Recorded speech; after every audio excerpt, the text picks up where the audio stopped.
ခိုင်မာစွာဆုံးဖြတ်ခဲ့ပါရဲ့ရှင်တွေမှာမောင်မောင်လို့လာ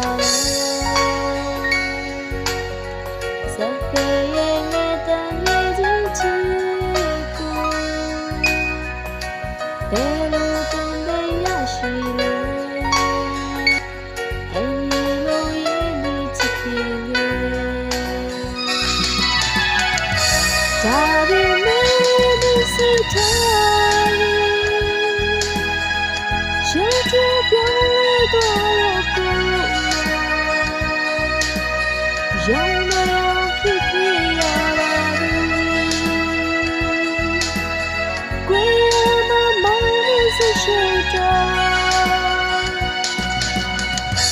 လူချင်း